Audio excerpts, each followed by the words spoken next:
Chris Licht, who became CNN CEO earlier this year, spoke about the reactions he's received since his appointment.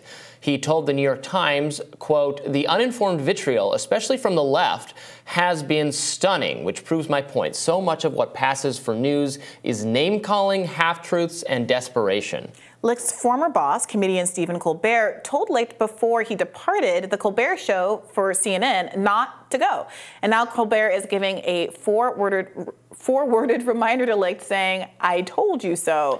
So when he says the left is after him, I assume he doesn't mean Briahna Joy Gray. No, the opening of the article very quickly, you know, the headline is left, the body is liberals, liberals, liberals, right. And it is people like Keith Olbermann hollering, saying that you're... Who called him a fascist. I can't believe he would do that. And here's why. Because he moved Don Lemon from the night show to the morning show. Yeah. That's real fascism afoot. It's that, and the next thing, you're rounding people up and putting them in concentration camps. The worst. So look, that's what Hitler did first. He moved Don Lemon's hours. First you come for Don Lemon, and I said nothing.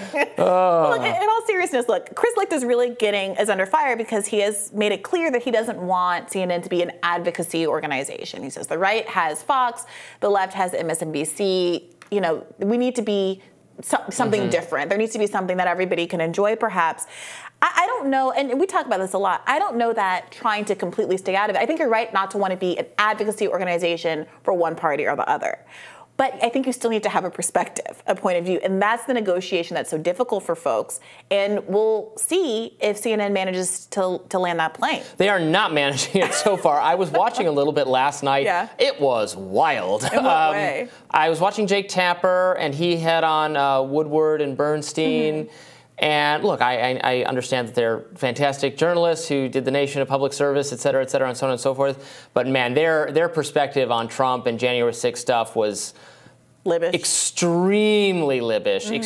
You know, far in the treason was committed kind of category of commentary that I thought is exactly what Licht is trying to stay away from. I saw a panel after that with some CNN people.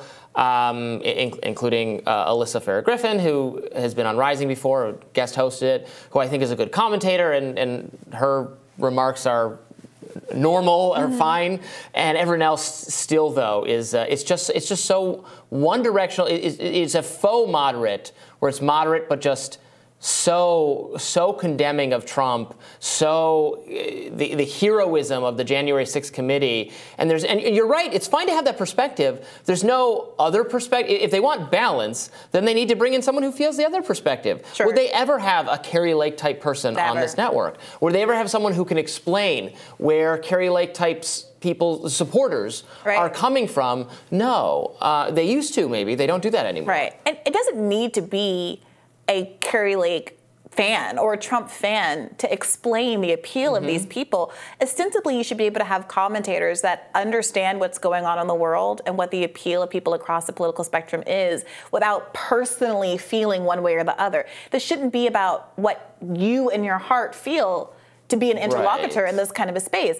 I think, you know, one of the most prescient articles that came out back in 2016, one of the few that anticipated that Donald Trump could actually win, was by a leftist, a current affairs magazine, Nathan Robinson, who wrote this piece that perfectly explained what Trump's appeal was, why he was going to compare favorably to Hillary Clinton, why all of the things that should make him vulnerable, in fact, weren't vulnerabilities because Hillary was vulnerable in those same ways. The tax of corruption and being tied to Wall Street were all awash because they were both similarly accused. So that kind of analysis can often come from unexpected places. But what we know is that the people who get access typically to these kinds of venues are there because they're the same kind of person. So they have the same kind of personal feelings. And what you get is a very predictable, same-looking display of character after character after character who's identical, even if they have a D versus an R after their names, because they're all from the same cohort, they're from the same class and political cohort, and there's not an original thought between them. Now, it doesn't have to be that way. It doesn't have to be that way, but it's so striking to me, so many years into this populist revolution, that none of these networks have thought about diversifying their panels at all. No, they diversify them by hiring more Never Trump Republicans. Yeah. In fact, and they said, I heard this line last night, I was going to bring this up, the whole, Liz Cheney is impeachable. She's a conservative. She's a very conservative Republican. Like, you don't understand. You don't understand. It's not about what her views are now. It's about whether you're a conservative has to do with what your feelings are toward Trump. That is the orienting, animating principle of the Republican Party. You got to keep up with the times. It's not about how pro-life you are. It's about what are you willing to say about Trump. If you're against Trump and spending all of your political capital to hurt him, then you are a liberal. If you're not thrilled with what he's doing and you're not going to go out of your way to defend him anymore, but you're not, spending your entire career trying to destroy him, then you're a moderate. Yeah. If you really try not to condemn him, but you're not going to say things positive about him, you're a moderate conservative. And if you're going to the bat for him, all you care about is pro-Trump stuff, then you're very conservative. You're right wing. That's the spectrum. Right. Has nothing to do with policy. Do I want it to be that way? No, but that's reality. Right. We have to live in reality. Also, that's the kind of critique, I think. Are you going to critique Trump on the basis that how dare he? He blasted all the decorum. He did all of these things that presidents aren't supposed to do.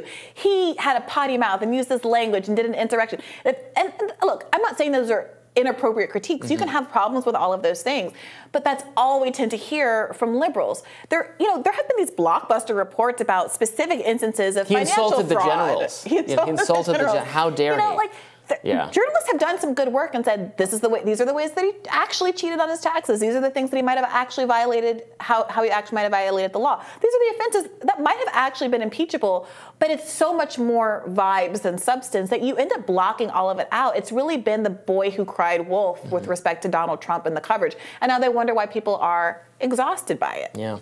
Now, going back to this Chris Licht New York Times article, I don't quite know what to make of it. I read it. I think you agree that it's a very strange article. Yeah. It kind of tries to assert that what he's doing is not working or things are very bad for CNN under his stewardship. It hasn't been very long, though, for him to be in charge. And also, whenever the New York Times says like a pivot away from libbishness, as you called it, is failing, well, of course they're going to say that. They want it to fail. They want libbishness to be the ruling regime forever. And it's successful under their model, so I mean, look, it doesn't look like it's being it's especially successful so far. But it wasn't especially successful before. Sure. I mean, I will say that there have been moments, and the article points this out, where the day of a new morning show, there are articles written that say, "Oh, it was a failure because the ratings were bad." And Chris Licht makes the point that, I mean, it was the first day of a new show. It's not fair to judge the whole success of the enterprise based on those kinds of numbers. And I appreciate that it does look like people are waiting for this new approach to fail, perhaps because, for ideological reasons, they see Chris Licht as a fascist for wanting to have a more moderate approach. But also, I think it's because his version of a moderate approach, at least as we've seen it so far, seems to be doubling down on the kind of milquetoast moderation that has caused all of these channels to fail in the Trump years. I think that's true. I think if there's a Republican president again, they'll probably rebound just fine. Yeah. It's enjoyable to be oppositional to the government, I think, for cable news channels, or it's an easier position to be in. Maybe that's less true now, but I feel like that's probably the case. Look, they could run, here's some free advice. You can do some segments on the FBI being bad. Yeah. The deep state being a problem. Yeah. The military-industrial complex being so invested in this war in Ukraine that we've run out of missile stockpiles for our own self-defense. You can talk about, you could try something novel. I'm about to say something that blows your mind, Robby. You could try some critiques of the Democratic Party. I don't know. You might want to try talking about, Biden crushing the Railway Labor Act. We might want to talk about the fact that there has the what do you call it, the Manchin side deal to the environmental provisions of the Build Back Better bill that were sidelined, and everybody thought, oh, hurrah, well, the environmentalists won this one. They're back on the table and getting shoved into this omnibus bill.